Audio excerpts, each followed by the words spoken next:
Hello students, आज का topic है हमारा वंडरवाल समीकरण की उत्पत्ति।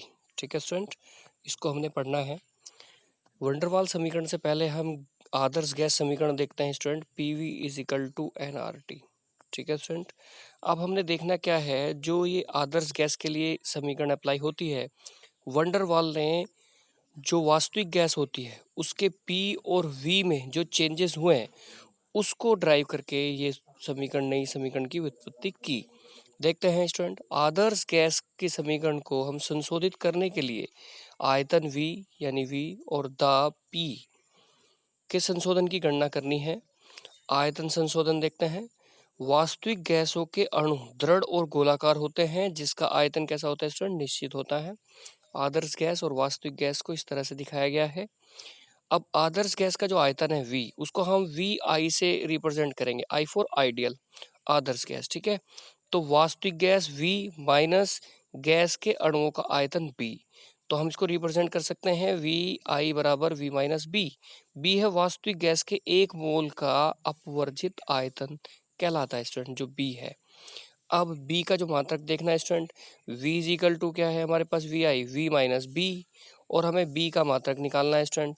तो B इज इक्वल टू क्या हो जाएगा, V अपॉन N। तो जिसका V का जो मात्रक है, V वॉल्यूम है आयतन, जिसको हम लीटर होता है, जिसका मात्रक N जो है वो मोल है, तो लीटर अपॉन मोल।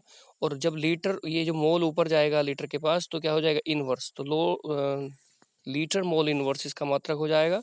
अगर लीटर के प्लेस पे हम मीटर क्यूब लें तो ये मीटर क्यूब मोल इनवर्स हो जाता है इसका मात्रक।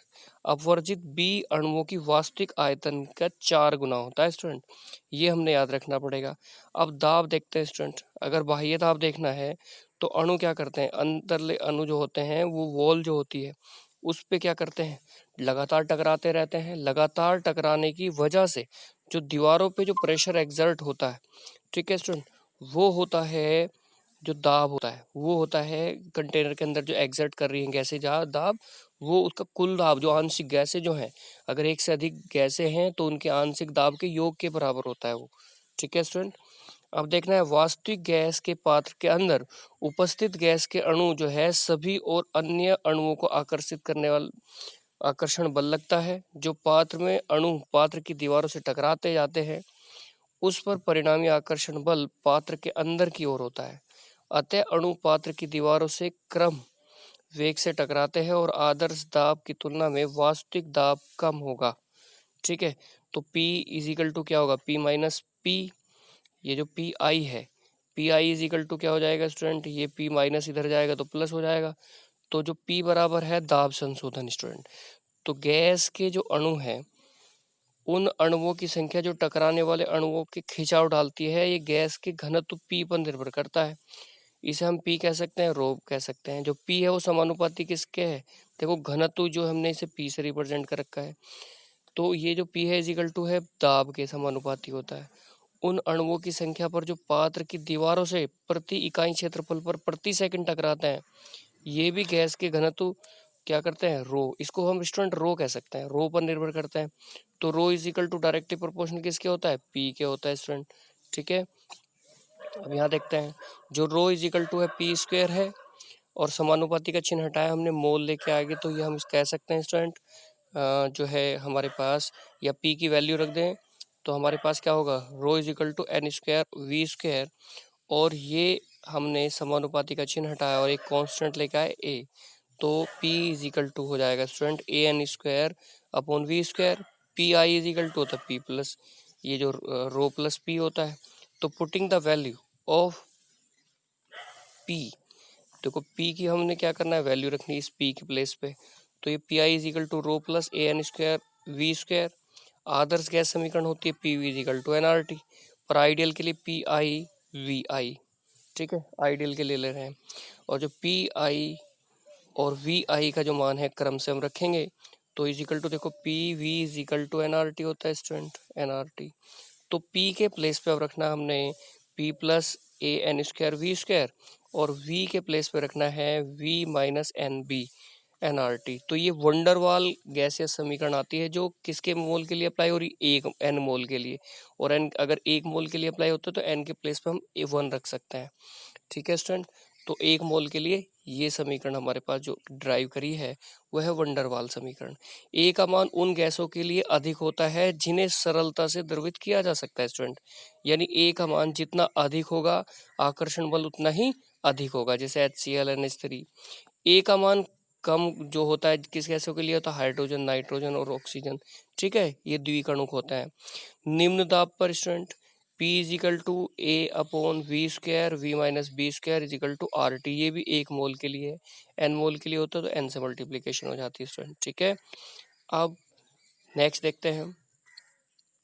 नेक्स्ट अगर हम देखें इसमें तो जो आर टी से सभी को अगर हम यहाँ पे देखें P V is equal to A V upon V square R T, तो पी वी यहाँ अगर हम देखें तो यहाँ हमारे पास v से v कट जाएगा तो एक v नीचे रह जाएगा तो a upon V R T हो जाएगा, और आर टी से सभी को भाग दे दें तो हमारे पास एक समीकरण मिलेगी z is equal to 1 minus A upon V R T. Z जो है संपीड़ित गुणांक होता है। ठीक है, अगर z की वैल्यू हमारे पास 1 से कम होती है स्टूडेंट, ठीक है, उसमें वास्तविक गैस जो है आदर्श गैस से अधिक होगा उसका जो आयतन होगा स्टूडेंट। ठीक है, उच्च दाब पर देखते हैं। उच्च दाब पर ए अपॉन वी का मान पी बी की तुलना में कैसा होता है, बहुत कम हो जाएगा। तो P plus A upon V is equal to P हो जाएगा।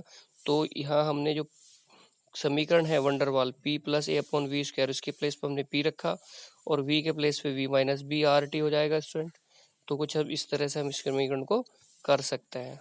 ठीक है, तो यहाँ से अब नेक्स्ट देखते हैं। नेक्स्ट है क्रांतिक ताप स्टूडेंट। क्रांतिक ताप वह अधिकतम ताप है जिस पर किसी गैस को केवल दाब डालकर द्रवित किया जा सकता है स्टूडेंट, क्रांतिक ताप कहलाता है। इसे TC से रिप्रेजेंट करते हैं।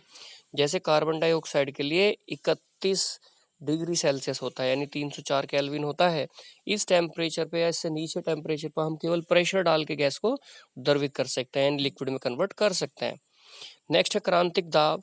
किसी गैस को उसके क्रांतिक ताप पर द्रवित करने के लिए आवश्यक न्यूनतम दाब स्टूडेंट, न्यूनतम दाब को क्या कहते हैं, क्रांतिक दाब कहते हैं।